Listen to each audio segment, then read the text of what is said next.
Good morning and happy Sabbath, everyone. I pray that you've all had a good week in the run up to today. If you would join me all as we open with a word of prayer, would be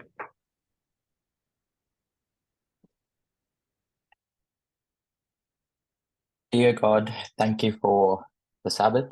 Thank you for bringing us together in a way that you designed, that we come together as a community of believers to understand you better, to understand what you're trying to achieve for us and with us.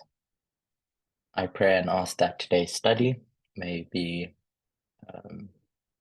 helpful in achieving that goal. Please be with myself as the conduit that you use, the tool that you use. I ask that you may be with everyone else involved. The contributions we make may help in building that kingdom that you deem fit. Thank you, and I praise your name always. In Jesus' name I pray. Amen.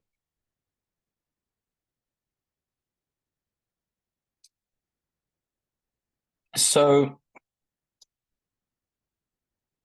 over the last two presentations that I've done, at least, might have been during Vespers, but as well as during a Sabbath morning study, I've touched on this idea that we're in a current generation trying to envisage or trying to build a system of government for heaven and for a new Eden, and that building starts to take place here on earth. And so in this idea, we recognize that there's three generations at play. There's a past generation, there's a current generation, and then there's the future generation, the one in which we're trying to influence.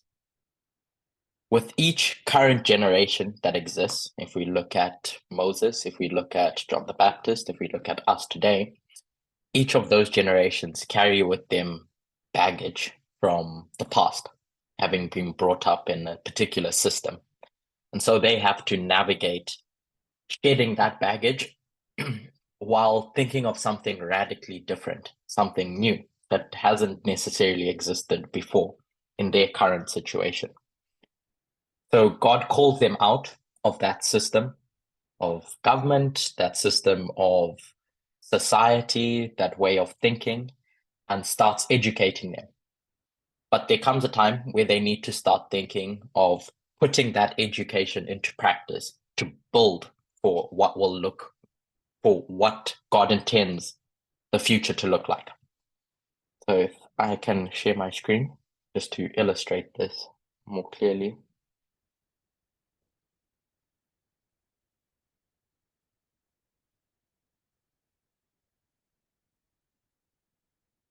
Let me know when you can see my screen. You can see it. Thank you. So in essence, we have these three generations: past, a present,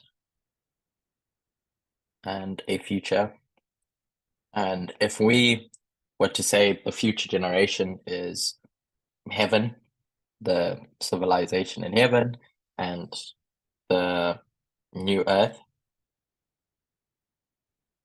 we can look back at our past generation and see it as a patriarchal society. We recognize that that's what we live in today.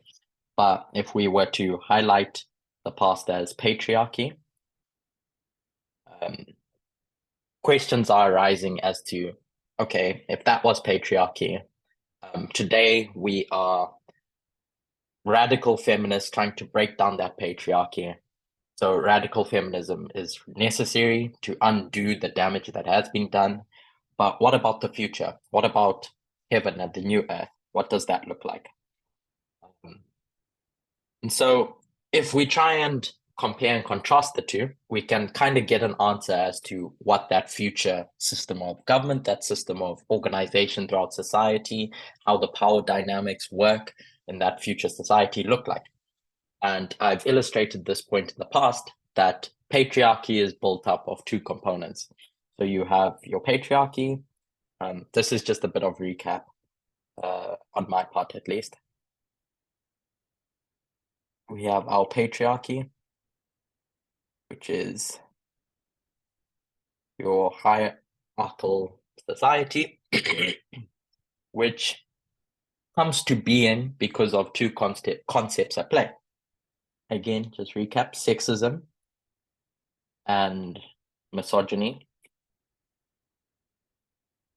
where sexism is your ideology, your thinking, the underlying premise to which gives justification to having a patriarchy in the first place. It's the idea of gendered roles, the idea of stereotypes, the idea of women are built in a certain way, so they must operate in a certain function. Men are built in a certain way, so they have rights and entitlements that women do not, and women have rights and entitlements that men do not. And so it's this ideology that means that something needs to be put in place to enforce this ideology, which is misogyny, which is men talking over women, men in positions of power and chastising women when they step out of line. That's a very simple definition of what misogyny is. So once you have these two components at play, you end up with the system that we live in, your patriarchy. And so if that's this order of society, this patriarchy, and we want to ask the question, okay, so what would the new system look like? We can compare and contrast that, juxtapose it, and in essence, just take the opposite of what this equation is that I've written on the board. So the opposite of sexism, we would correctly identify as equality. And how do we enforce equality? It's through the suggestion was given, the golden rule. Treat other people how you would want to be treated, in essence. And the result would be we can just, for purposes of this study, say a radical feminist hierarchy. Recognizing that words come into being because of the necessity of the times. So if we were to look back at heaven prior to sin, we wouldn't have called it radical feminist because there was no such thing as a patriarchy to fight against. But because that's what we're comparing and contrasting against, we'll use that terminology now to address the current needs. So why am I talking about this? How does this fit into what our study is going to be in today? My intention is to go through two economic models that the world grapples with.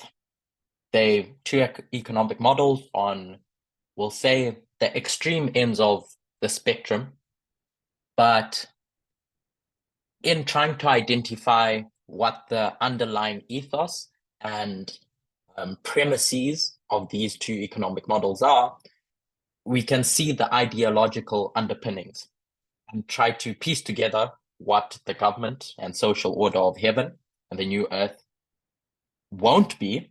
And by doing that, we can infer what it could be, should be, and would be. So before we get into that, I'm going to spend a bit of time reviewing some concepts because for my study at least, they serve as foundations for the main points that I want to make. And so this is where I'll need your help as we review these concepts. So I'm going to let's start off by understanding what we mean by politics, what we mean by political. When we use the phrase, the personal is political, not touching on that phrase yet, but when we talk about political in that phrase, when we talk about the politics of the day, political issues, what do we mean when we say that? What do we mean when we say the word political? And you can Google an answer, but I'd prefer you to think about what it means in day to day. So put it in your own words. So political. Does anyone want to give a go at defining that?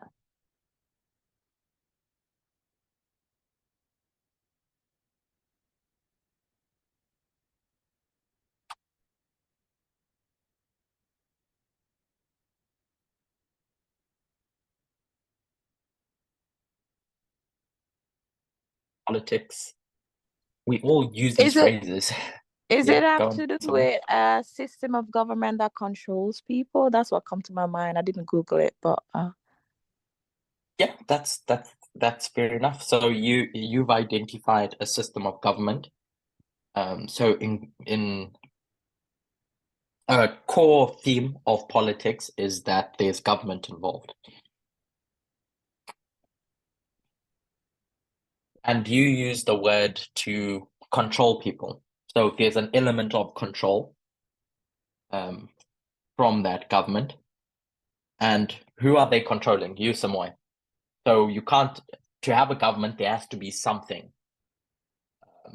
It can't just be a government in a country. There has to be something else for that government to exist. Laws. So they use laws to enforce that control. But for who? For who? For the It's for people. your for the population, people, yeah. for the people. Yeah, if you were to go into a country and you just have everyone sitting in government, it would be pointless because the whole point of having a government is for the people, by the people, for the people, and it's to control them, as you said somewhere. The degrees of that control differs depending on your type of government, but ultimately it's a set of processes, laws, actions, and Curtis, decisions that, yeah, you said government. Did you say government is control? yeah, I use that. Right. Well, some more use that word, but I'm just going to play on it. Would we say democracy is controlling the people? Democracy being a form of government, it encompasses a level of control of the people. Yeah. How's that? How do they control the people if it's a democracy, if the people have chosen what they want? So in a democracy, we recognize that people vote for their leaders based on what these people think is best for the country. So let's say in America, the Democrats vote Obama into office because they see, okay, Obama has a aptitude, has good, he aligns with our beliefs of what society should look like. Obama gets into office, and and this is a very simple narrative of how the government in America works, but let's just say Obama puts in laws to control society in the best interests of the people who voted him in and the people that didn't vote him in. So those laws are to ensure there's order and correct processes in that society. So there's a level of control in that regard. Basically no anarchy, just some kind of Yeah. normality. Okay, thank you. And so when Obama gets into office, or the government of the day, they have to have public policy which reflect the decisions made by the people who voted him into office. And all of this is on behalf of whatever community you have, the society you have, where, as I said, the government makes these decisions that they feel are in the best interests of the public. So inherently to politics, you have power dynamics. You have people who need to be in positions of power and exercise authority to prevent what you said, Natalie, is anarchy, and maintain control.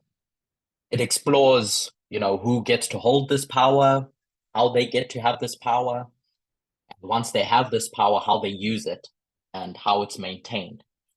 So power, how that power is acquired, how it's exercised, and then how it's maintained. So if an issue is in public interest or concerns everyone in that society, it's deemed political. And this is where I want us to get this distinction. It's deemed political because it's in the interest of your public. And this extends beyond just any individual, where the impacts are widespread. Obama makes a law, and the impacts of that law concern everyone in the nation, as opposed to an individual making a decision and it impacts them personally. And so the decisions that Obama makes or your institutions in government make affect the structures that society is built upon. It affects the economy, it affects the lives of all the people in your country. So in essence, what I'm trying to say is that political issues step beyond the personal. They step beyond you as an individual, as one person, Natalie, to encompass a wider societal concern. And it's necessary to have these public discussions and public solutions. Personal issues, on the other hand, are more about me as an individual or my private concerns.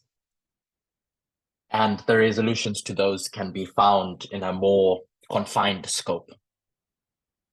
So now that we've got that clear, that the political concerns a mass of people, it concerns the citizens in a nation, it concerns power dynamics, where government holds power to do what they deem is in the best interest of said society. We can go on to now defining the phrase that's become synonymous with our movement. The personal is political. So anyone want to have a go at that? There's different ways in which we can understand this. Two, in my mind, at least.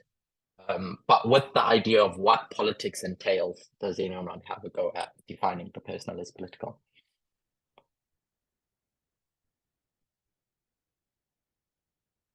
So you have to have laws in order to control the masses. Yeah, so that's so that's going back to what political entails or politics entails. So if you have to have laws to control the masses, CJ, how would you then use that understanding to define or understand this phrase, the personal is political? Because I think the personal, how you see a government and what the laws that it's enacted becomes your own personal experience. So if that comes under the banner of politics, then I mean you can experience that everywhere in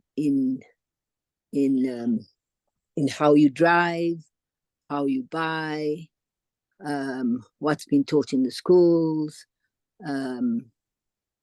your thinking, the protests, a lot of things. It really involves your life. It involves nearly every aspect of your life, the politics. So it becomes personal to you. We can also so there's an issue. Yeah. Sorry. Let me just comment on what Cedric said, and then I'll come back to you, Debbie. So there's an issue that society faces, and the government decides, okay, this is affecting more than just Cedric living in her house. It's affecting many people. So we're going to take this issue and we're going to make policies, we're going to make laws that reflect the fact that this issue is affecting more than just Cedric. It's affecting Debbie, it's affecting Emma, it's affecting Samoy, it's affecting society at large. And so it extends beyond just an issue that's affecting you, Cedric, if I got what you said. So we have society, and when the government goes and makes... It reminds me of... goes and makes these... of Sarah, you know, the lady that got abused by the policeman and he killed her. And there was an uproar from society about that. And they had to look at the laws and start to change them to protect women from such events that, you know. So, yeah, when the society, some of the people in society rise up, then, and they see that they need, oh, wow. Hello? I was still Yeah, saying. I can hear you. Sorry. Hello, CJ. Okay, yeah, but yeah, what Siri was saying is right, is that the government will make these laws that influence how people think about that issue. So here's a person, they have an issue, they say to the government, this thing is affecting me, and the government sees, okay, but this is affecting multiple people. So let's make laws, let's make policies that are going to control, protect, be in the best, do something that will be in the best interest of multiple people. So when they make those laws, it influences how the public sees that issue. It influences yeah, how but- they. Yeah, but it's not always the government who do that first. The idea of the person who's political is how it affects you. So what I was going to say was, how do we, if something affects us, how do we make that political? How do we make that into law? Which is what has happened in our past. So when you see the likes of the suffragettes, when you see the things of Roe versus Wade, these things have affected these women personally. And so what did they want to do? They wanted to take it politically so that it would change law and change women's lives. That's what I was going to say. Yeah. So there's a group of people who see that there's this thing that's affecting us en masse. And so they protest, they lobby, they get the government to get involved because the government can influence society at large. So this is what I was going to draw here, is that there's this cycle.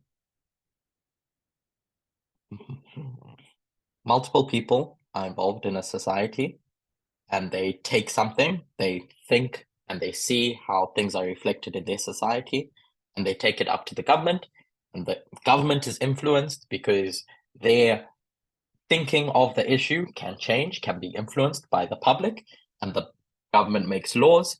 And when governments make laws, it influences how how society think about the issue as well. So it's this continual loop where the government influences society and the society influences the government.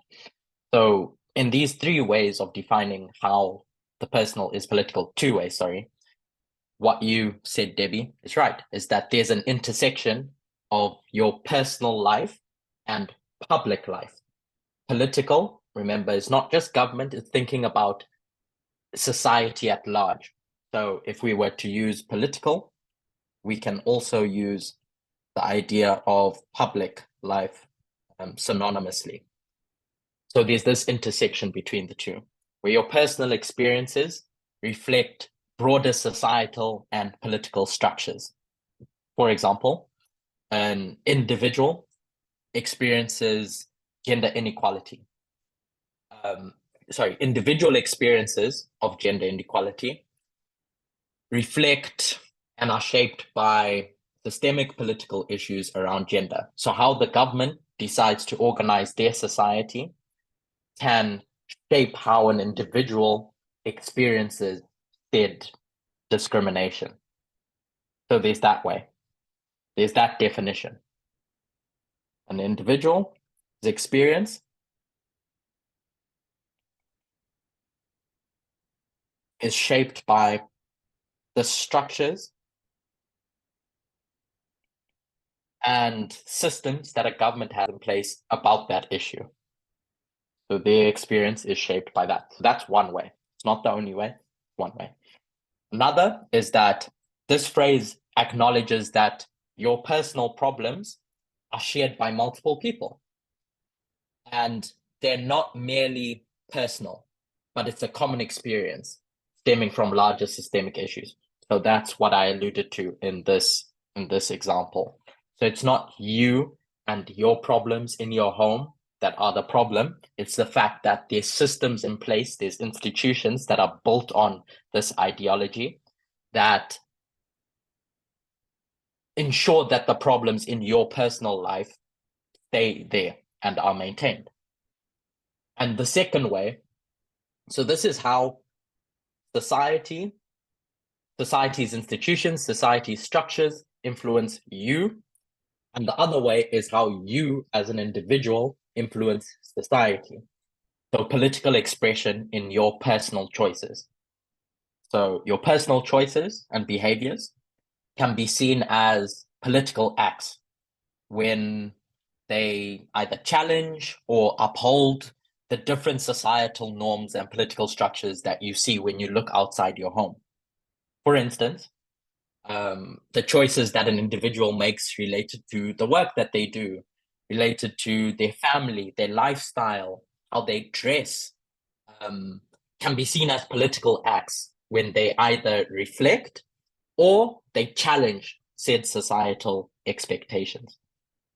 So these two aspects, how you influence society and how society influences you, and both need to be kept in our minds when we think about the personal is political. Does that make sense, first of all, before we move on? Yes. Okay.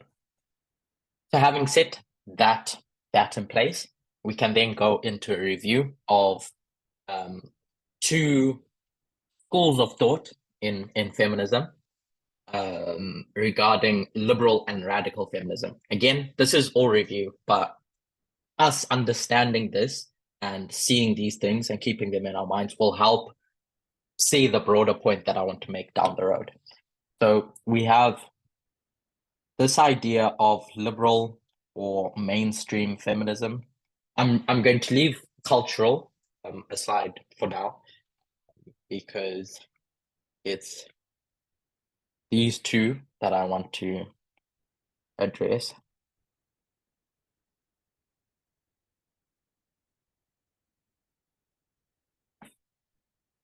So let's talk a bit about liberal feminism. So what are the goals of liberal feminism? How can we understand it? What does it mean to be a liberal feminist? When we say mainstream, we mean if you look to the general public of feminists, that's typically what you'll find. It's in the mainstream. How would you understand mainstream liberal feminism? Remember, liberal feminists are still fighting for rights, but how are they doing so? How do they go about achieving that end?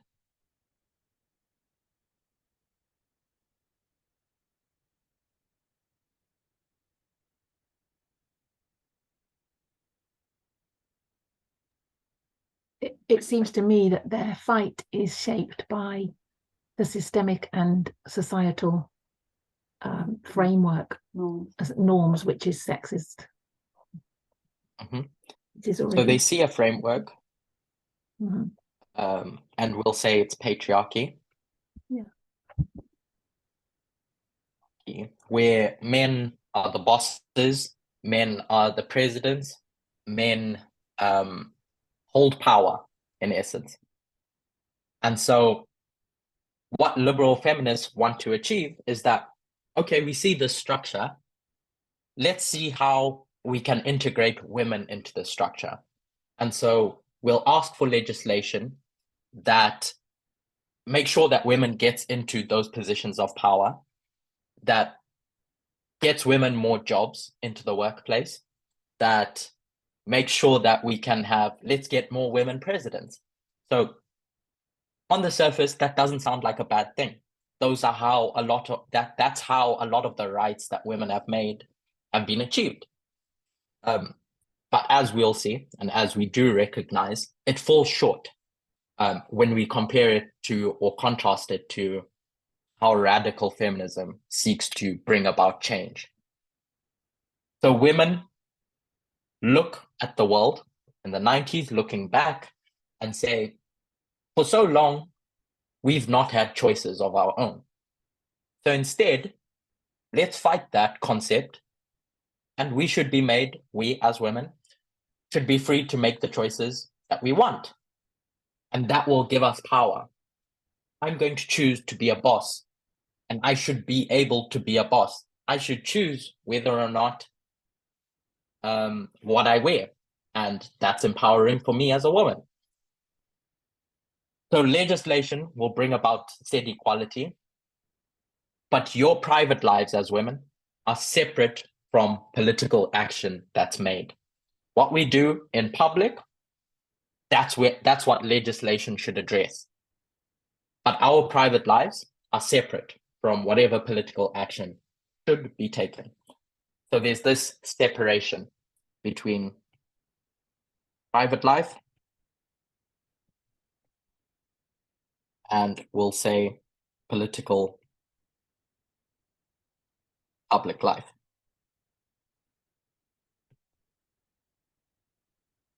And we need to keep that separation, because in my private life as a woman, I need to be able to make the choices that I want, because that's empowering.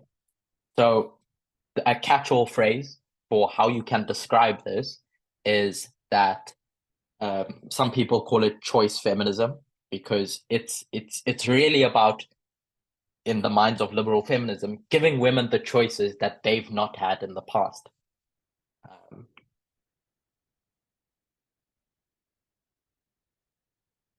Anything a woman chooses is empowering because she chose it. A lot of this stems from this idea of individual freedom, trying to build equality on a foundation or framework that's already unequal. So here's this framework, as Emma put out, that's patriarchy. And instead of addressing the framework, it's, as I said at the beginning, how can women be integrated into that structure? By giving them the freedom to navigate that structure through the choices that they make. It's empowering. It will give them power if they're allowed to make those choices. And then we see the pitfalls of this when we understand what radical feminism is and how it seeks to bring about change. The choices, when we see this divide, instead, radical feminism says that the choices a woman or a man makes in their private life, in their home, in their marriage, in the way that they dress, in their lifestyle, and what they choose to adorn themselves with, are in fact political choices. It's not just their private issues of, I know we always talk about the beauty standards that women uphold in wearing makeup, but in the same breath, it's the beauty standards that men uphold and how they dress. Those are political issues as well. The entertainment that they choose to consume. The radical feminism seeks to address the root causes of these inequalities when it comes to sex, rather than merely treating the symptoms. That's where liberal feminism succeeds. It's like, do you know the game Whack-A-Mole? Where it's like a box and there's holes and a mole comes up, and the object is to hit it, and each time you hit it, another mole comes up and you hit it. That's how liberal feminism has worked in past ages, that symptoms come up and smack it down. And that's it's okay. It gets you somewhere because it pops the pimple. But instead, radical feminism says, let's look at the reason these moles keep coming up, these pimples keep coming up, and let's address that problem. So it posits that the oppression of women is fundamental to having a patriarchal society. And so it aims to challenge and overturn these deep-seated structures, in essence. And this is the critique that radical feminisms have for liberal feminists, because of the focus on individual choice and legal reforms that liberal feminists have, arguing that these approaches don't go far enough in addressing the underlying causes of gender inequality. So there's a focus on systemic change. So the whole system needs to change. How do I spell that? Systemic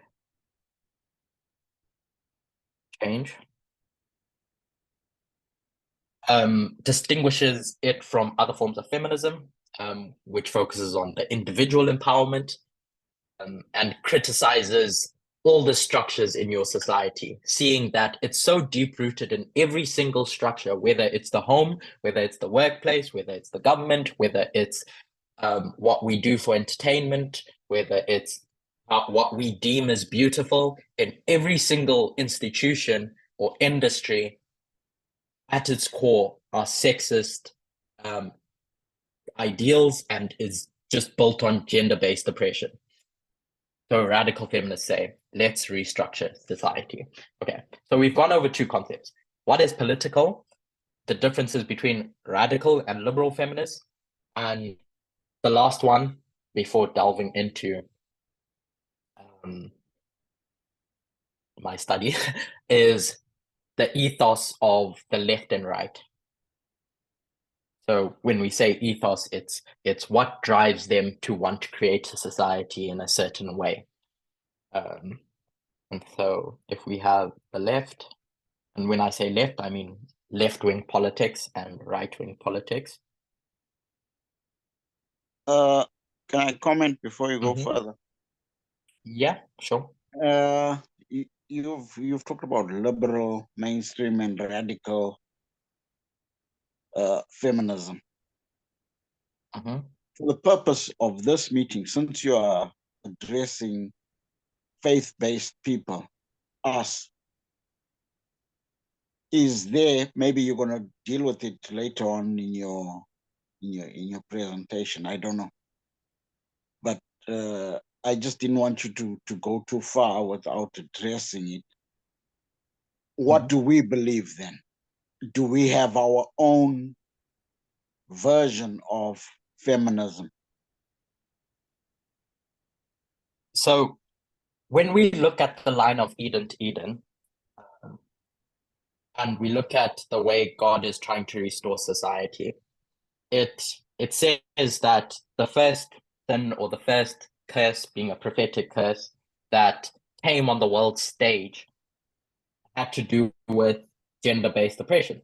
God saying that in so many years, or not in so many years, whenever it takes place, sexism is going to infiltrate society and you're going to end up with a patriarchy.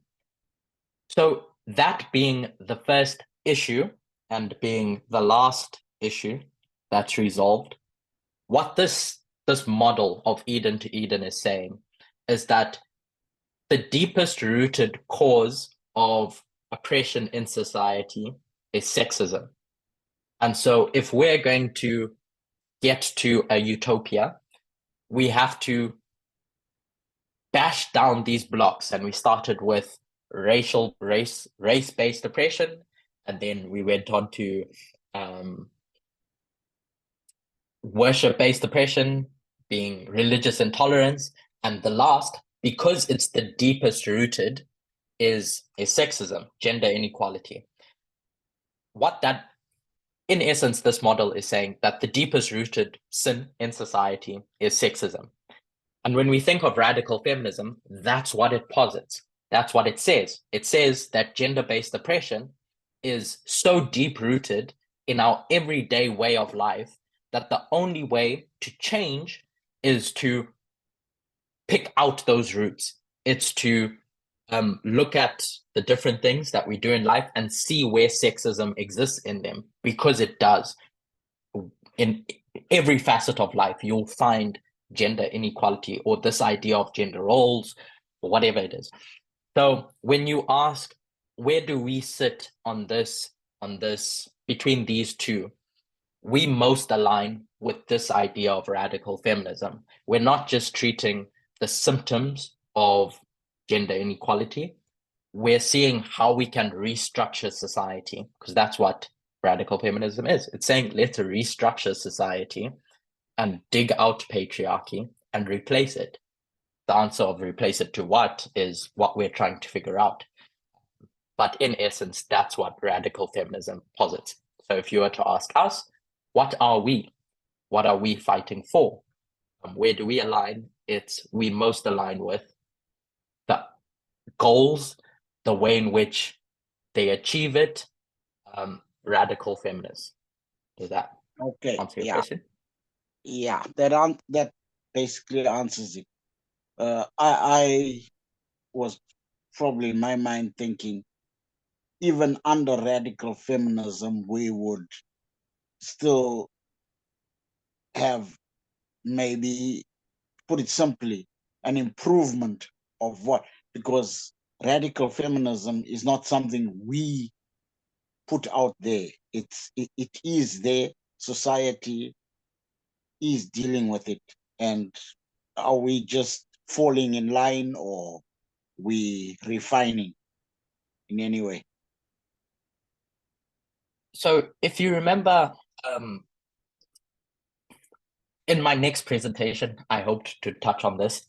So I'll kind of allude to it now. Is recognizing that in the great controversy from the beginning, there's been this duality of external, internal. And that's how God has taught society, is the fact that there's this natural element to things, which is human relationships, and there's the relationship with me, God, and we'll say that's internal. So a lot of what we've been doing is exploring or deconstructing what it means to worship God, because we've had a wrong idea of how to relate with each other, specifically how we relate with women. What does that relationship look like? So when Ellen White talks about restoring the concepts of marriage and the Sabbath, we've said, okay, marriage deals with human relationships. And so we're going to address that part. And if you look in society, as you said, for years, they've been trying to answer that question, and hence how radical feminists came into being. So in large part, they have a lot of the answers that we are coming to appreciate. Where we take that further is a study that Catherine did at the camp meeting here, is appreciating that in the great controversy holistically, there's more to that story. It goes beyond. Once you address human rights, there's still a piece of the puzzle missing, and that's how you relate with God. So for now, what our job is to see how we relate with humans, because we've got it so wrong for so many ages before we even begin to understand how we relate to God. So if you were to ask, what do we bring to the table? It's that relationship to God. But we don't even know what that relationship with God looks like. Hence why we have to first understand what it means to restructure society as radical feminists. Yeah? Yeah, good answer. I appreciate that. Thank you. No problem. So yeah, so now the third thing that I want to recap, overview, and address is this idea of the ethos of the right and left.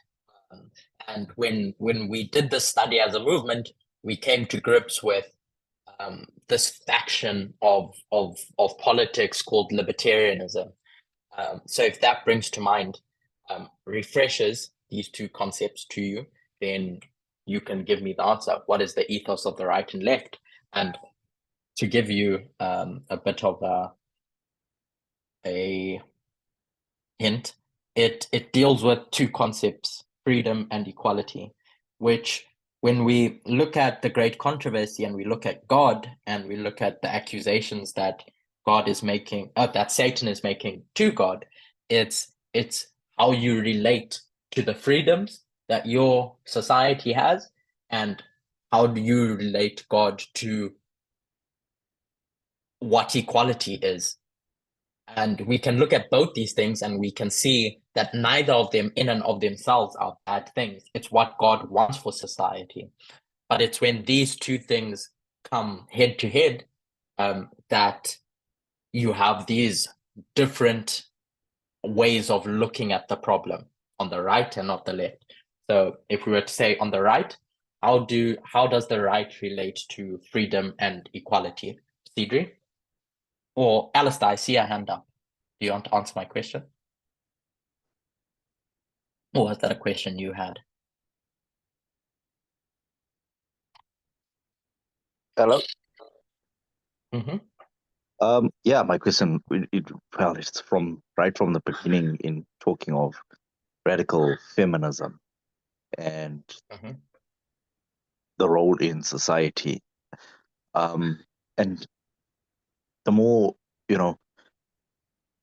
I see the world, different news sources and social media, it seems to me that there are, for lack of better phrase, knock-on effects of radical feminism. And in our personal circles, sorry, never mind that. You see people like Andrew Tate and his brother, and Jordan Peterson, and there are a whole lot more other hate preachers out there, giving fire to the voice of men. And I see it at work, and yet in younger generations view, and they're like, oh, the more it seems feminists like push harder, it galvanizes these men and gives fuel to their fire. So I'm saying, can we say, is radical feminism working?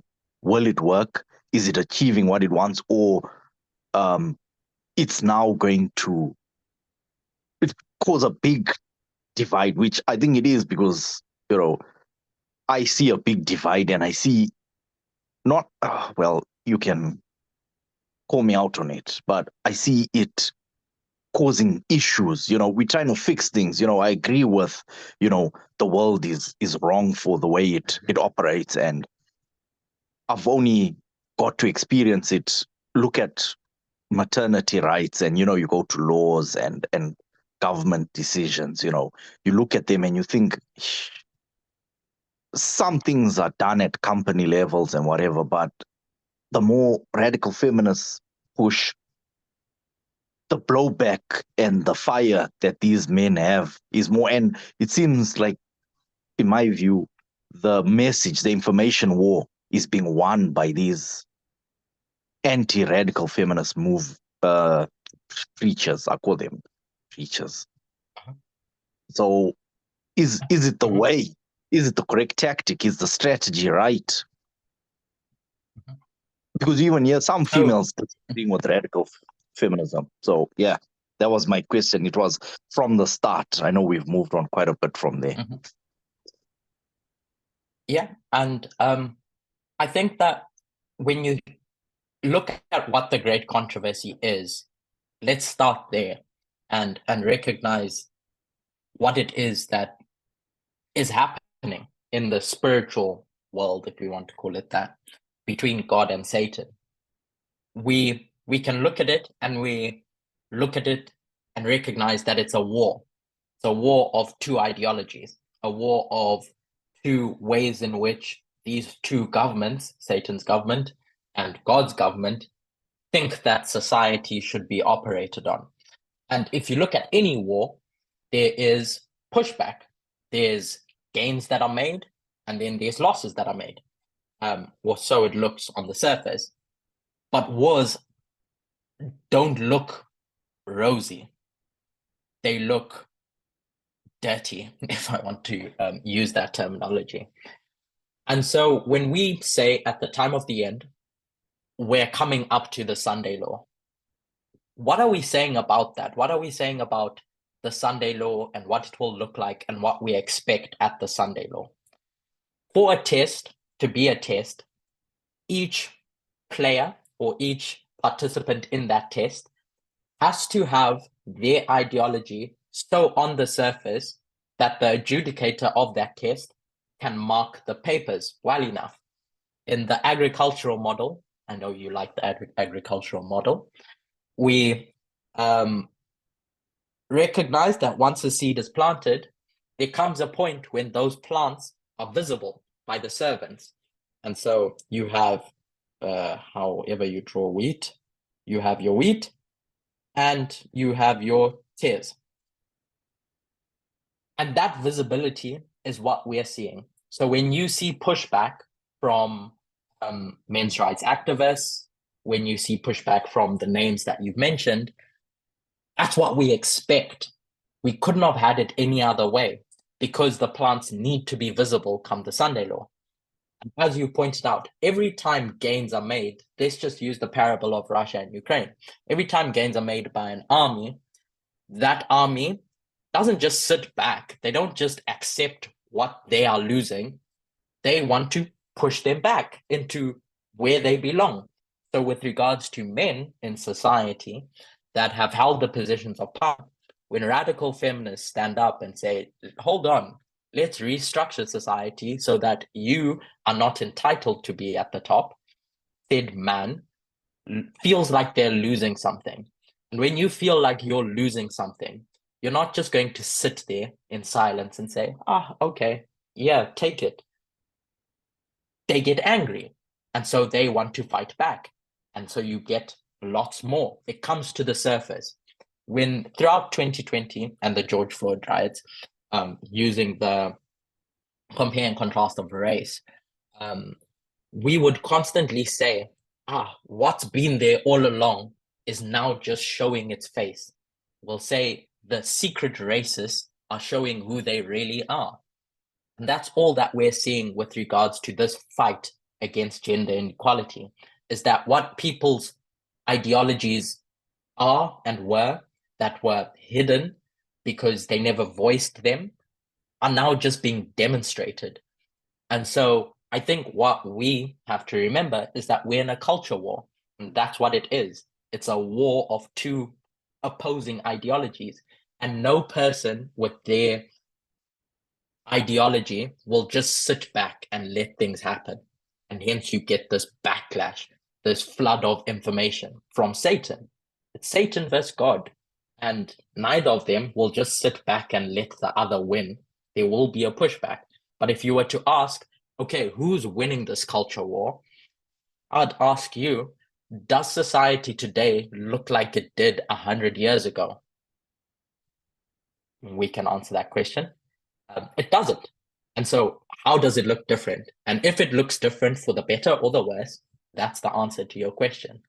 Of, in essence, who's winning that culture war? Is it God or is it Satan? I don't know if that kind of answers your question.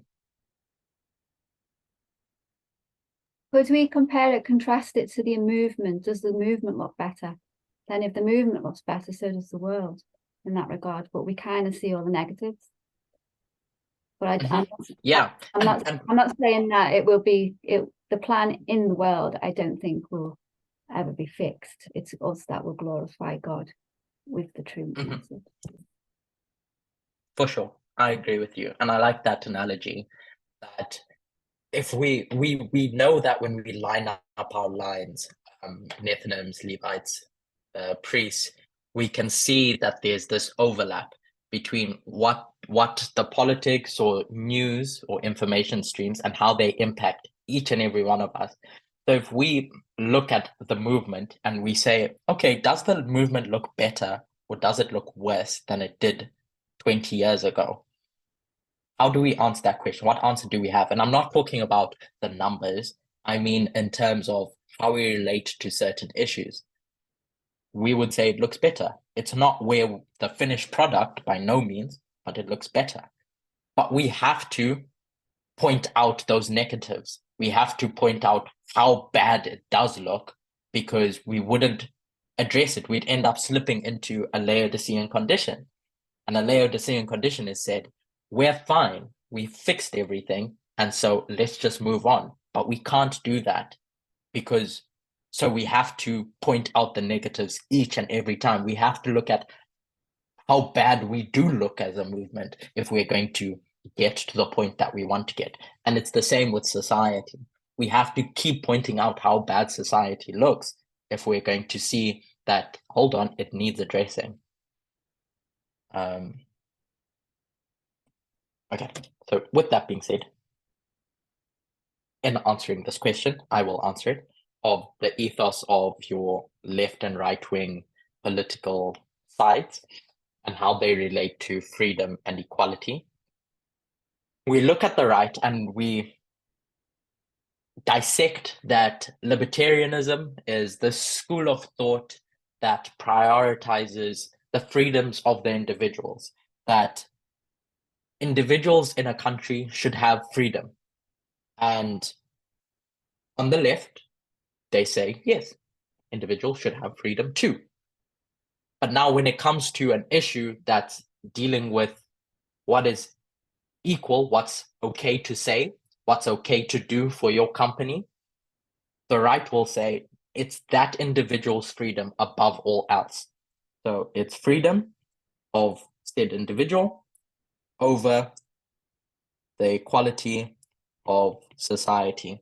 So I don't care that you, as a Black man, want to come and stay in my hotel. I have the freedom to tell you no, because those are my freedoms. It's my religious belief, based on the fact that God said that there will be slaves in society. And so I'm just upholding that. And we get the story with the cake shop owner, with women and being allowed in transgender women and public spaces. And this whole fight, is it individual freedom over equality? And the left say, before you have your individual freedoms, they need to be sacrificed to the greater good of equality, of achieving equality. And for more information on this, there's many resources where you can find out more about this ethos of the right and left.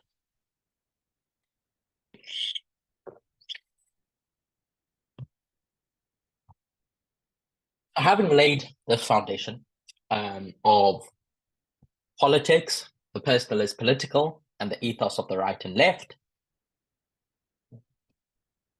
I want to address this economic system that encompasses most of the Western world, which is capitalism as we understand it today. So a couple of weeks back, maybe a month ago, the negatives and the critiques of capitalism were directed through their profit motives, that it's profit above all else. And I wanted to go through understanding the ideology that underpins that system. So once we can see the ideology that upholds it, we can better address, okay, what's the opposite? What's the alternative that's offered by the left? And in looking at the negatives of these systems, we can at least come to a point of saying what heaven is not. And that's a step in trying to answer what does new heaven, the new earth and heaven is. So a bit of history of capitalism as an economic system. And its roots, capitalism. It's all well and fine to, say, capitalism's all about money, but what is it that leads to this thinking? What's the ideological underpinnings? That's what I want to explore. So capitalism as an economic system has its roots that can be traced back many years, over several centuries. So I won't go into its starting point, but I will go into where it becomes pervasive, where it becomes ubiquitous in the world. And that starts through the Industrial Revolution in the 18th and 19th century. And commentators typically point to the Industrial Revolution as being this catalyst for the emergence of capitalism as we understand it today. And so after the Industrial Revolution, society began to establish banks, and your financial institutions began to grow and grow. That included these banks that were established, that included stock exchanges, and it's this necessary infrastructure that allowed capitalism to flourish. These institutions, they facilitated people to acquire more and more wealth, to acquire more and more capital and invest in this capital. And it's a specific writer that was the thought leader that spurred on this rise of capitalism. He was a philosopher who went by the name of Adam Smith, an economic philosopher. Please repeat his name. Adam Smith. And he's regarded in modern economics as, the bastion, in their words, the father of modern economics, and a key figure in conceptualizing the ideas that go into capitalism. In 1776, I think, that's around about the time in which America is now becoming a nation, is rising up. This beast is rising up. He writes this piece, or he does a series of pieces. It's called The Wealth of Nations.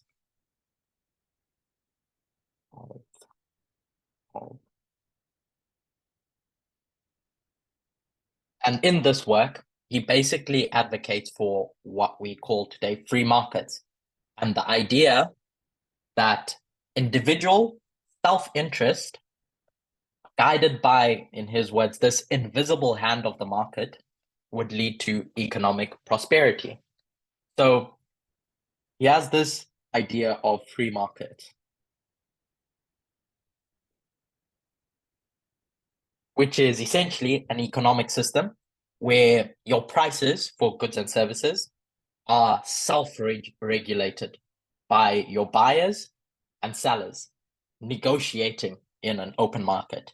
And it's in these markets that government intervention is minimal, and individuals are free to make their own economic decisions regarding buying and selling and what they choose to produce.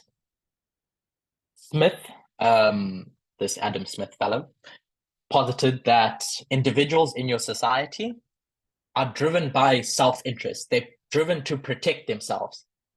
They would do what's in their best interest, and it's this self-interest that would lead to the collective good for everyone. When individuals seek to maximize their own welfare and their profit and how much capital that they have, the inadvertent effect is that it contributes to your market's overall efficiency, doing well, and the welfare of the community. So if we, as a community here, UK Fellowship, if I do well, everyone will do well. This, if you've heard the term trickle-down economics, that once people at the top do well, everyone will do well because it will flow down. And this term invisible hand is a metaphor that Smith came up with, which represents the idea that these self-interested actions that I as an individual do, or you as an individual do, while their intention, primary intention, is not to benefit society, it can lead to positive social outcomes when governed by these market forces, when governed by this open buying and selling. And in a free market, this invisible hand, as he calls it, directs individuals to use their resources efficiently, which in turn leads to the greater good of society, even if the individuals were only concerned about their individual gain. So no matter what a person's individual philosophy is, them just acting in their best interest under their freedom to do so would result in society being better. Just to let you know, you just had an hour. Thanks, Kurt. Okay, thank you. Yeah. And so from this, you have laissez-faire economics being born, essentially, let do or let it be, which advocates for minimal government intervention in the economy. And it was this idea that was central to classical economic thought, and it became fundamental to what we understand as capitalist ideology. So with that in mind, going back to the ethos of the right and the left, and freedom and equality and how those two relate. Both, remember, want the betterment of society. How they go about achieving that is where their ideology comes into play. Is it, do individuals with the freedom to make the choices that they make lead to the betterment of society? Or is government intervention necessary to lead to said betterment? So I see a hand raised. Someone put up their hand. Who was that? Okay. No one wants to say anything. And so I wanted us to see the ideology that underpins capitalism beyond just what we look at and see as profit or money focused. I wanted us to understand what the principles are. And if we can point to those principles as being, or summarizing a whole economic philosophy as being little to no government, little to no government intervention, because people with the freedom to choose what they will choose will ultimately make good choices. And when people make good choices, society at large will be benefited. And that competition, we didn't read it, but in his theory, competition among businesses, among individuals, leads to innovation. So you get better businesses, you get better products and services, and a better way of life for everyone. That's what we want, a better way of life for everyone. So 2 principles that I'm drawing out, there's a lot more that you can. There's little to no government intervention, and it's competition that leads to innovation, better products, better services, a better way of life. And this leads me to my second fellow, who goes by the name of Charles Darwin.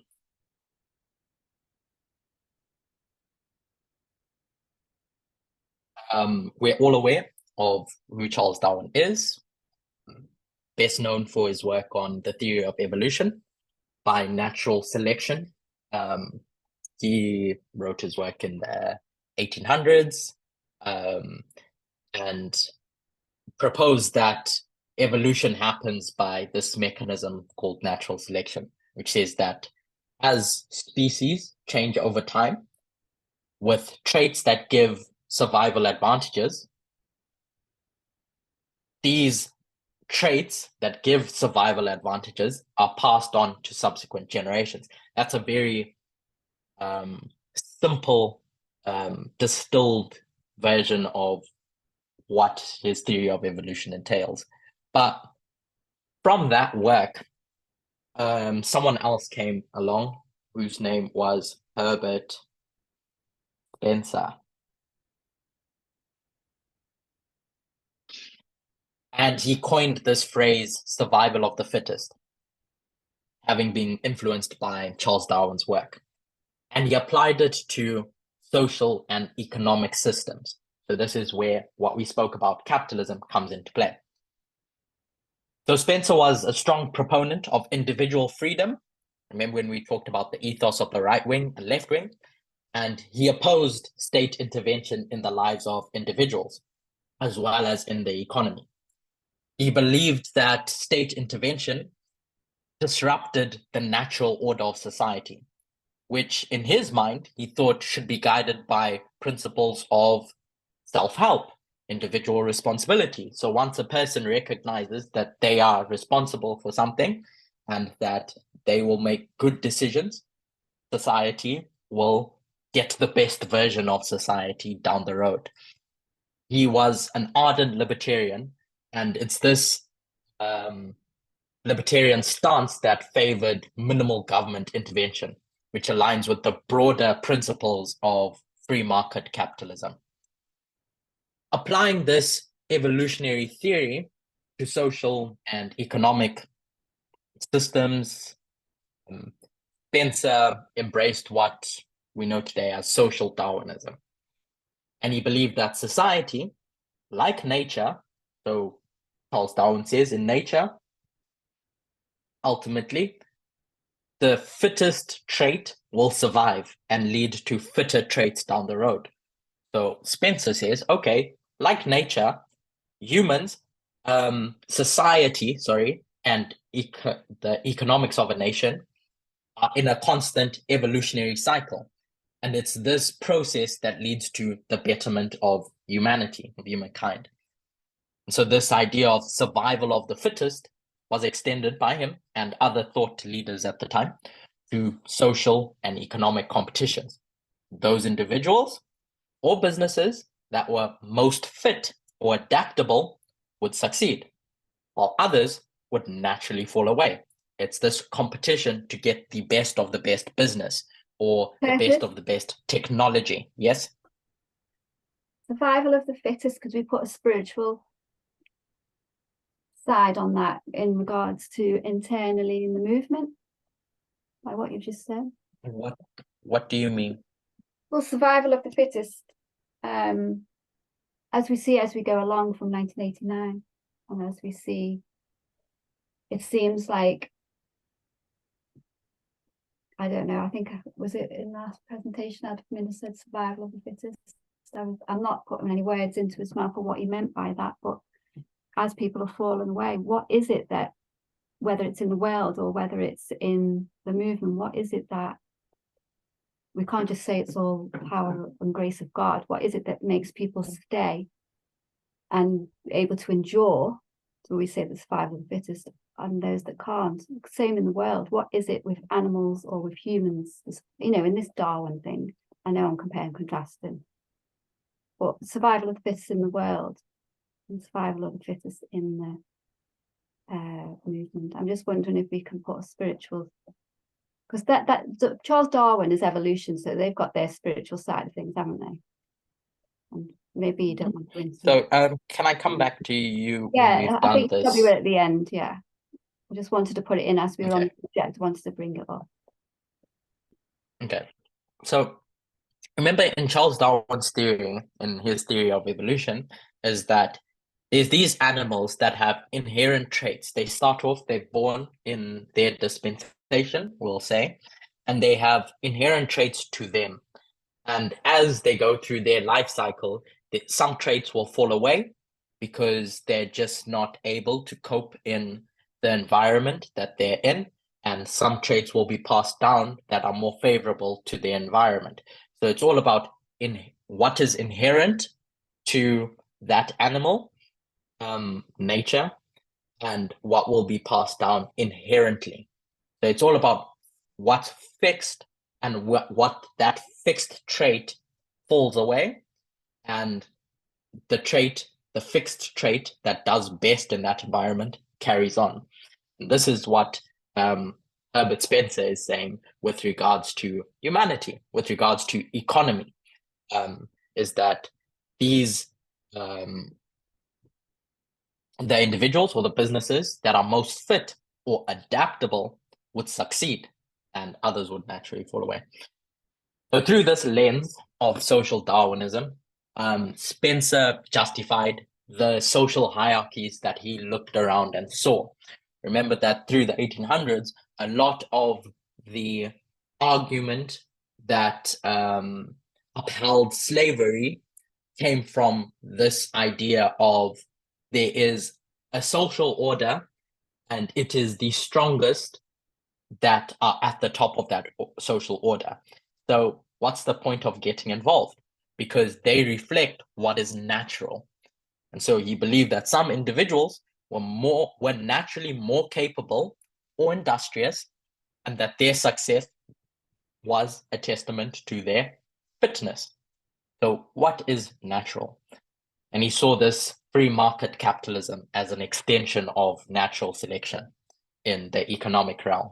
It is where competition drives innovation, efficiency, and overall societal progress. Underlying all of these elements was Spencer's belief in struggle and competition as natural and necessary forces, striving for the betterment of society, and we would end up in a utopia at the end, whenever the end is for these, where the best of the best traits, the best people, the best businesses are left. And so this is the bedrock that capitalism sits on, the framework on which it's built. And it's that same framework, as I said, lest we forget, that justified slavery in the Millerite history, the same framework that guided Adolf Hitler's vision for an Aryan race in the history of the counterfeit, and it's that same framework that underpins patriarchy today. I want to read something, remembering what we spoke about liberal and radical feminism. I want to read something from a paper that was done on beauty standards, and the author, her name is Sheila Jeffries. I don't want you to see the title because I don't want you to read it. But let's just read this introduction. And let's remember what we said about liberal and radical feminism. I am drawing to, no, I've still got 15 minutes. Okay, so I'll read just for the sake of time, but I'll try and break down what it is we're reading. So the book is about beauty and how misogynistic the whole concept of beauty is, and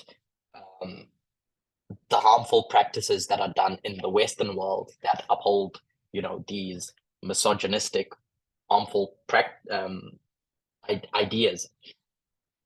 And so this first chapter, she's questioning whether the practices that are done with regards to specifically women's beauty is as a result of women's agency, i.e. women's choices, or is it the result of women's subordination? This will come, you'll see how this ties into what we've been discussing. But in the 1990s, a fundamental disagreement emerged between feminist scholars regarding the extent to which Western beauty practices represent women's subordinate status or can be seen as the expression of women's choice or agency. So in the 1990s, you have a clash between radical feminists and liberal feminists. Liberal feminists saying that beauty practices, if done through women's choices, are fine because she's choosing it. And radical feminists saying, hold on, no, the beauty practices that are done in the West and the world all over represent women's subordinate status in the patriarchy. These ideas emerge in particular time periods because of different social forces that come together that make them possible. In the 1960s and the 1970s, there's new social movements: feminism, Black power, animal liberation, lesbian and gay politics. And they come into being in response to a mood of hopefulness about the possibility of social change. And these social movements were fueled by a belief in social constructionism. What social constructionism is that everything that we see around us, everything that exists, is as a result of decisions that society has made. There's little to nothing that is fixed in terms of how humans behave. It's all a social construct.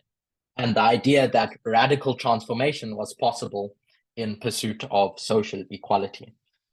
These ideas underpinned the thoroughgoing radical feminist critiques of beauty that emerged from that period. So radical feminists are now going to start critiquing the beauty industry. In the 1980s, however, the ideas of radical feminism was one of the main school of thoughts in second wave feminism, if not the main. That's what brought about most of the changes that we see in society today. It was through radical feminism. But now there is going to be a pushback against radical feminism from feminists within the feminist movement. So in the 1980s, however, the ideas of radical feminism, like those of other socially transformative ideologies, were treated to the contempt of right-wing ideologues who called them political correctness. So going back to your question earlier, Alistair, is that this is nothing new that we're seeing with people in the manosphere, men's rights activists pushing back against radical feminists. It happened in the 1980s, and it happened during the civil rights movement, where radical thought leaders in fighting for racial equality saw pushback, strong pushback in the information war. So there's this pushback by right-wing ideologues, and a new ideology of market fundamentalism was developed to provide the ideological support for the expansion of a newly deregulated rogue capitalism. What this is saying is that market fundamentalism, free markets, the idea of free markets, becomes so profound in America's consciousness. Remember, this is during the Cold War. And so in this pushback to communism, America becomes more and more entrenched in this idea that capitalism is the best thing for society.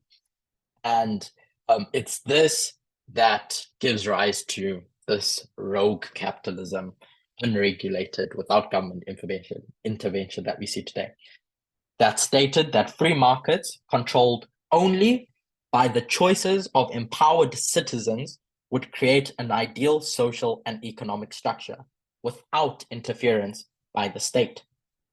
Citizenship in this new worldview was not about rights. So it wasn't about the right that you have as a Black person or you have as a woman, but about responsibilities. So I, as a man, have the responsibility to be a nice person. So it's not about the rights that you have, it's about what responsibility I have. And the citizen was empowered by consumer choices. And it's your empowerment as a discriminated woman comes through the choices that you make. So it takes away what is your right, and it says people will just behave in good ways ultimately, powered by survival of the fittest.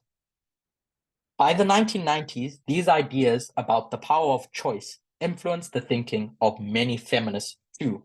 So as capitalism comes into its glory, feminists are now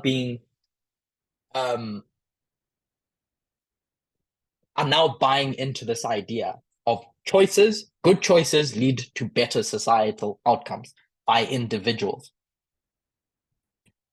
The idea that women were coerced into beauty practices by the fashion and beauty industry, for instance, was challenged by a new breed of liberal feminists who talked about women being empowered by the feminist movement to choose beauty practices that could no longer be seen as oppressive. The new language that penetrated feminist thinking from the pervasive right-wing rhetoric was that of agency, choice, and empowerment. Women became transformed into knowledgeable consumers who could exercise their power of choice. They could pick and choose from the practices and products. Feminists who continued to argue that women's choices were severely constrained and made within a context of women's powerlessness and male dominance were criticized, with being called victim feminists, that is, making women into victims by denying their agency. This last paragraph, and then I'll close up this reading. And so the author is essentially saying that throughout the book, or the chapter, they want to examine the critiques that radical feminists had of the beauty industry and how they were challenged by liberal feminists. Liberal feminism was a new thing in the 90s, curtailed by the rise of capitalism. So the last sentence says, I conclude with the ideas of some of those feminist theorists and researchers who have provided persuasive explanations of the constraints that restrict the possibilities of women's agency around beauty practices in male-dominant cultures founded on sexual difference. So she's essentially saying that, okay, you say that you have a choice, but how much of a choice do you have when it's constrained? When you have a gun to your head and you're told to make a choice, how much of a choice do you actually have? And she's saying the patriarchy doesn't give you a choice. And so it's this idea of individual choice that I wanted to bring up, that your Spencer, that your capitalism is feeding, is advocating for. That's why I wanted to bring up liberal and radical feminism earlier. And lest I remind you, we had the Football World Cup about a year ago now. And the premise of that competition, and every sporting event, sporting competition, is that you have teams who fight it out to see who's going to play in the final and who will be crowned the best. That sounds a lot like survival of the fittest to me. And so when we recognize capitalism as a right-wing position, and we see the ills of that and how patriarchy is built into capitalism in the way that you think about freedom and equality and personal choices, and how liberal feminism just buys into that same thought process and ideology, we have to ask ourselves, okay, when we swung from being right-wing conservative Christians to the left, what made us swing? What helped us swing? And in Elder Tessa's Vesper studies, she proposes four frameworks or four tools that helped us do that and swing from the right, where we understood capitalism,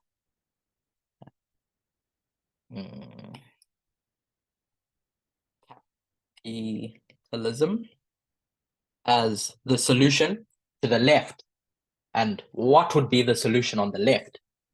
And so there were four. It was history, in understanding the rise of the moral majority. There was the Battle of Pyrrhus. I'm going to ask if I can go over time by about 10 minutes, if that's okay. Yeah, that's fine.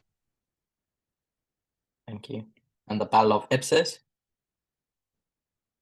In 1996, we recognized two streams of information and the line of the Nephilims.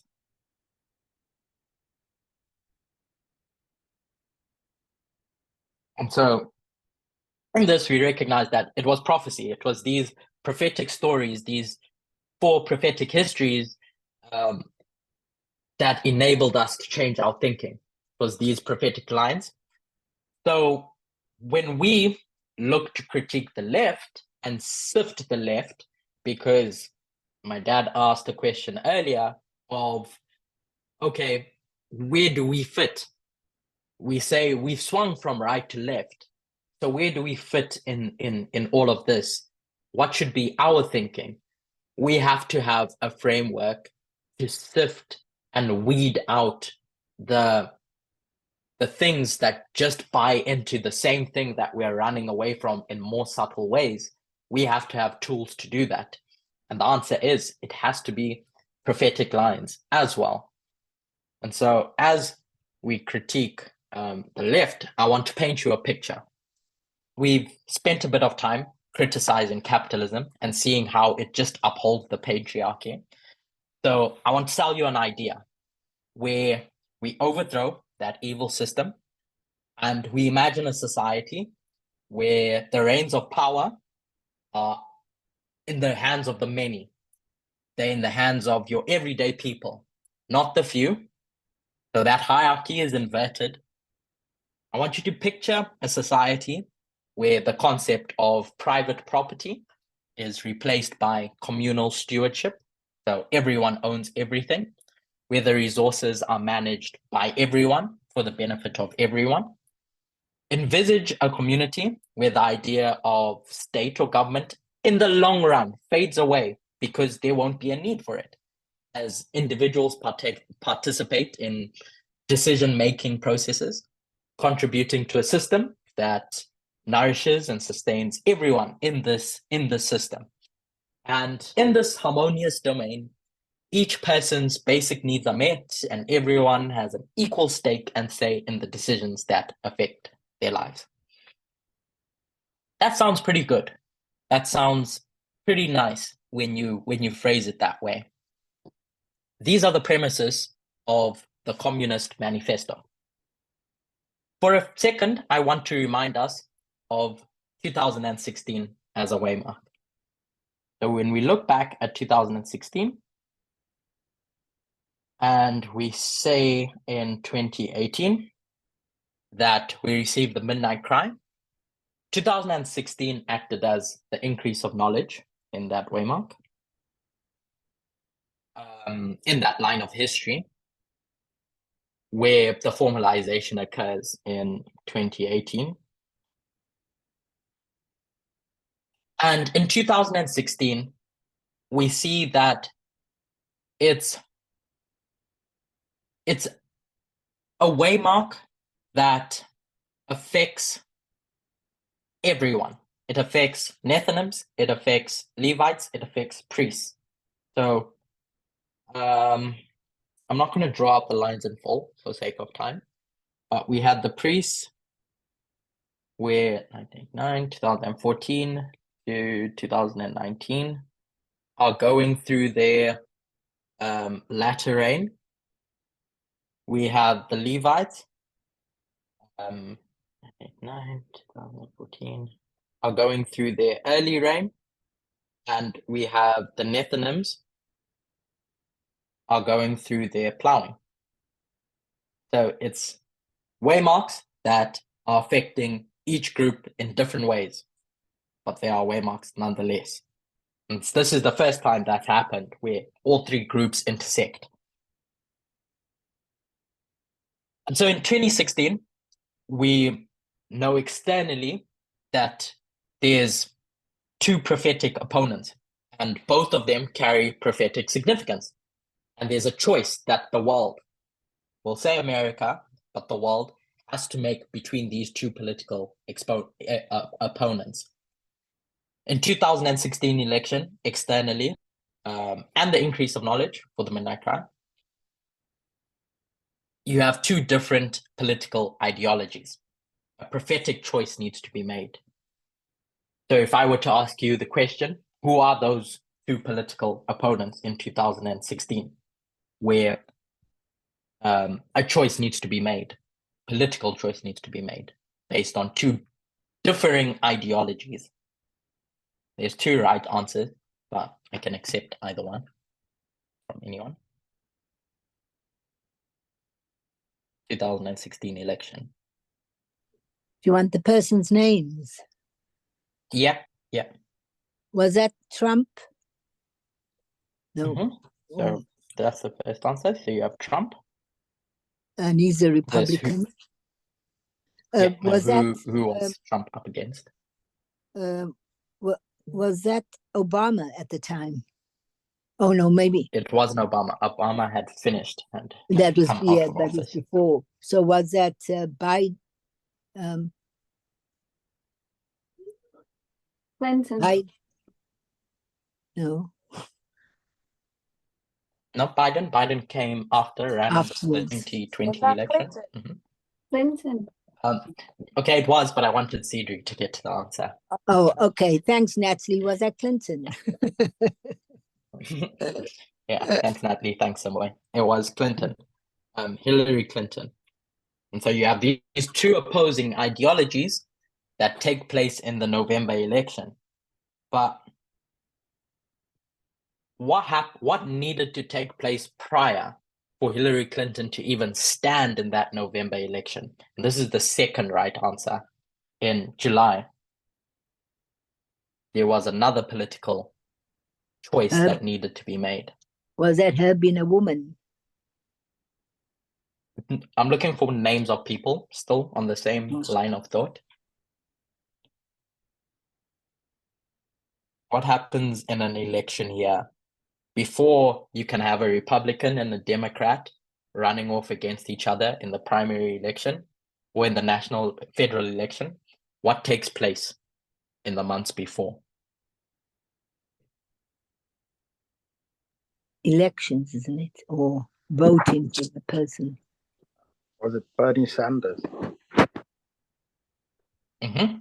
So Bernie Sanders came up against whom? Hillary Clinton for the nomination. So you have Bernie Sanders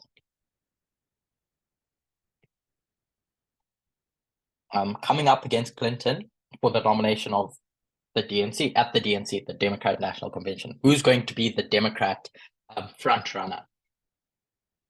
So before we even get to November, where there's two political ideologies fighting within, we have the DNC take place, where again, there's two political ideologies fighting within the left wing. One is Bernie Sanders, and the other is Hillary Clinton. We asked what made us swing from right wing to left wing. And one of the answers was this: Tyrus and the Battle of Ipsus. And when we look at the Battle of Ipsus and we line that up with 2016, and a lot of emphasis is placed on Donald Trump, we point to said Battle of Ipsus in 2016, lining up with 301 BC. And when making that switch from right wing to left wing, we saw that Antigonus and Demetrius were vying for power. Antigonus being represented by Hillary Clinton, and Demetrius being represented by Donald Trump. We made the claim that Clinton was meant to be the nominee and should have been the presidential choice come November. And so when we look at that, we need to consider not just that November election, but the July 1 too, where there were two political ideologies that were going to lead one to either life or lead one to either death.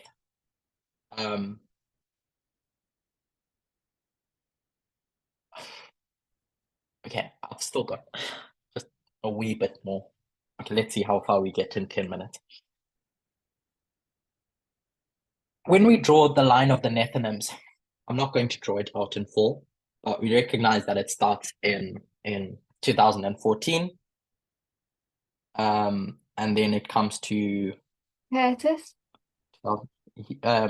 Natalie.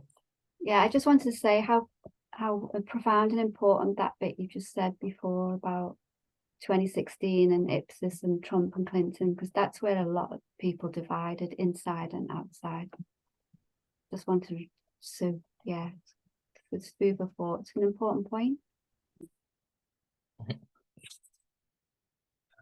So yeah, there's these two political ideologies and choices, political choices, prophetic choices needed to be made then as they were in November. And so this is the line of the Nethinims that starts in 2014. And in 2021, in the line of the Nethinims, which you can find a lot more detail of, I can refer you to the studies done by Elder Tess, long back, or ones more recently in a refresher done by Catherine in the camp meeting that was done here in the UK for more detail. But what was made about that point was that there needed to be an angel, a first angel that awoke up the Nethinims through what they were offering society.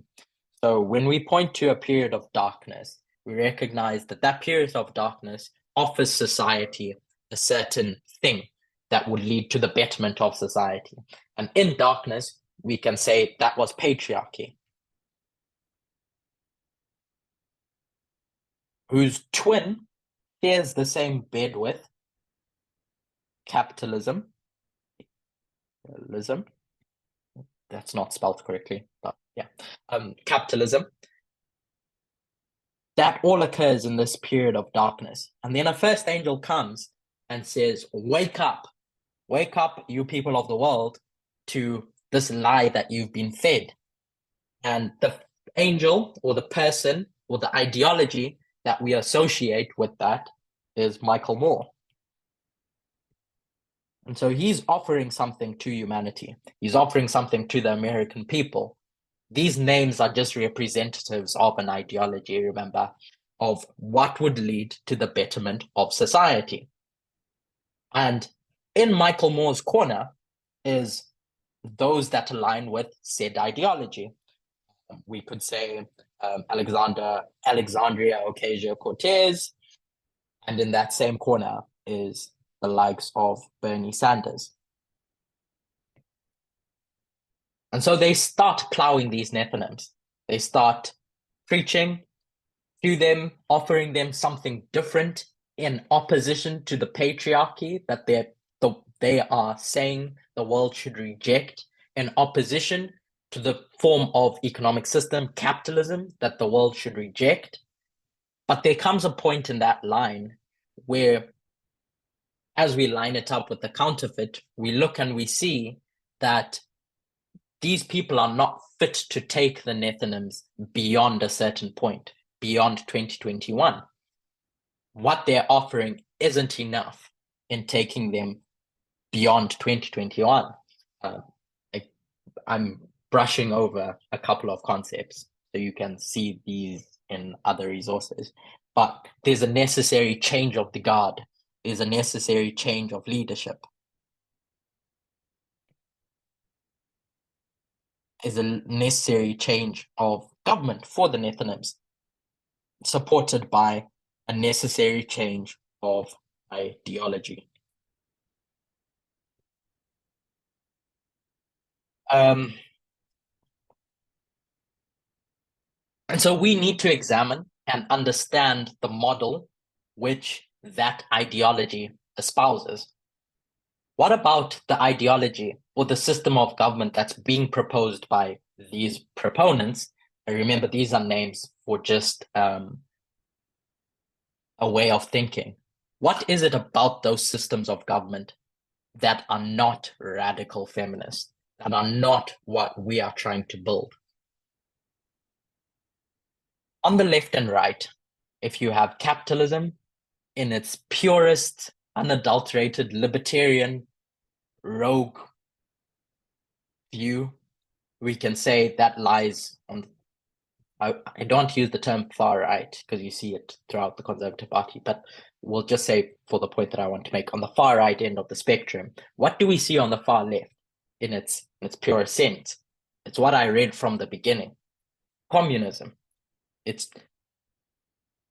And from communism comes different flavors, different, more refined, adjusted versions of this worldview, whether it's socialism or democratic socialism, in each trying to run away from what predominated the USSR in the Cold War, what predominated that way of thinking. Each are trying to take bits of that, mix it up, and offer something different. So if you look at these three and you tell me, okay, but they're not communists, I don't have the answer, but it's us trying to find the answer. Okay, so if they're not communists, they're not capitalists, what are they? And what is it about what they're offering? Is it that God says, I still need you to change them from being your leaders? And some of the answers come into being when we start asking the question, what does equality look like? What does it mean when we talk about equality? What are we addressing when we talk about these things? As I said, I don't have some of the answers to the questions I'm proposing, but when I look at socialism or democratic socialism or even communism, really, on paper, it sounds good. But obviously, what you see is not all there is. When I was in Brazil, we did communion, and the thought came to mind of when Jesus instituted foot washing. And what was the squabble that came about between the disciples? And what were they having? It was, Jesus, who's the greatest? Who's above who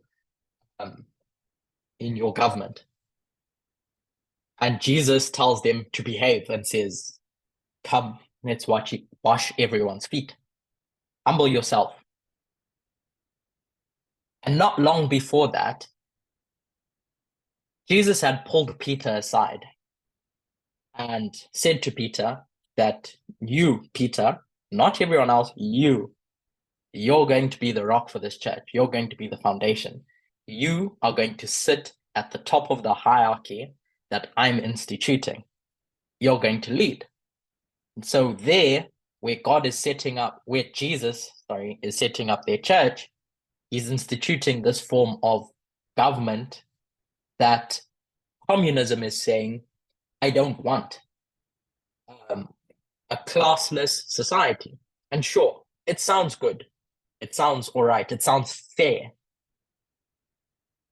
But at least my question to you all is, what is it about that ideology that the line is saying they don't have the answers to what I, God, am trying to build? So, in summary, a lot more can be dug into what communism, what democratic socialism, what socialism is, and I've simplified big schools of thought, perhaps oversimplified.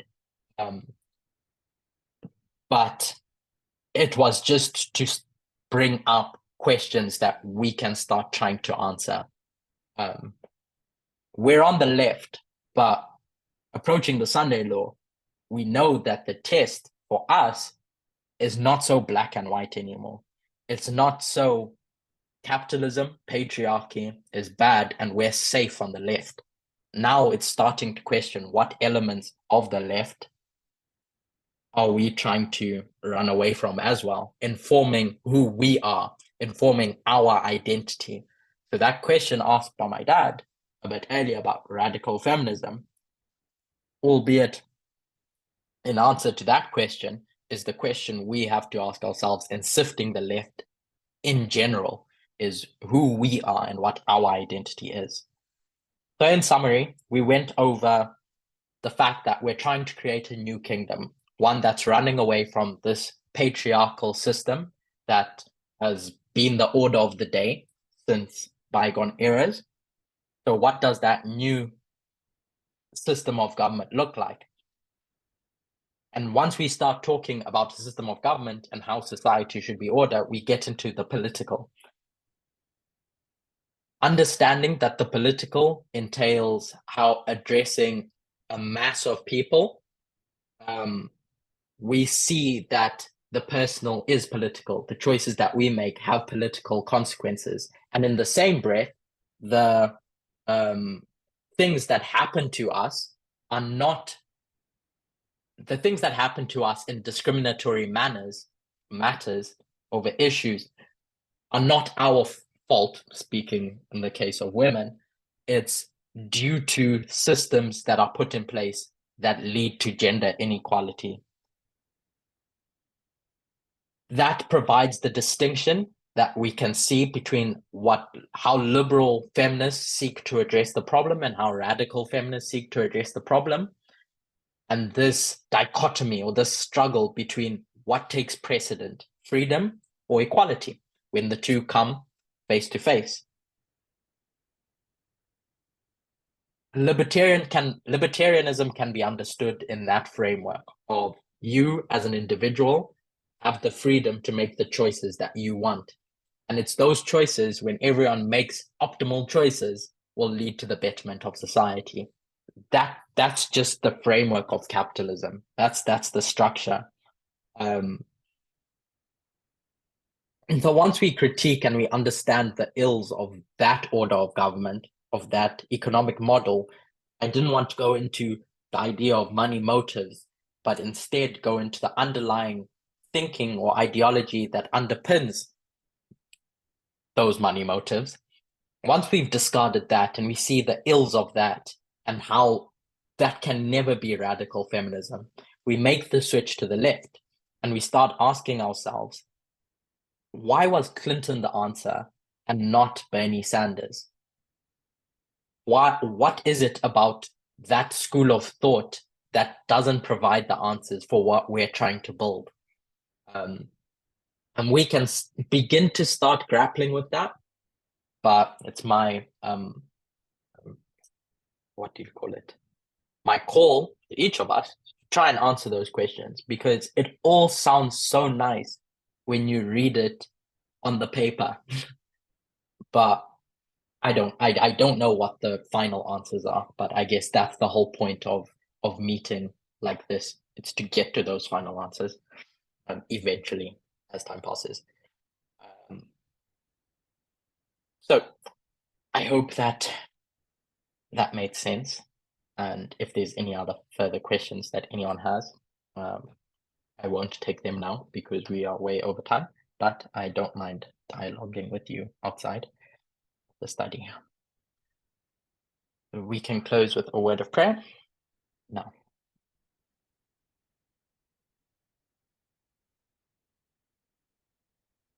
Dear God, thank you for the opportunity to meet together and understand just how the models that humanity have built in some shape or form are not the answer. And they lead us to the same thing which you are trying to destroy with your stone that you're creating.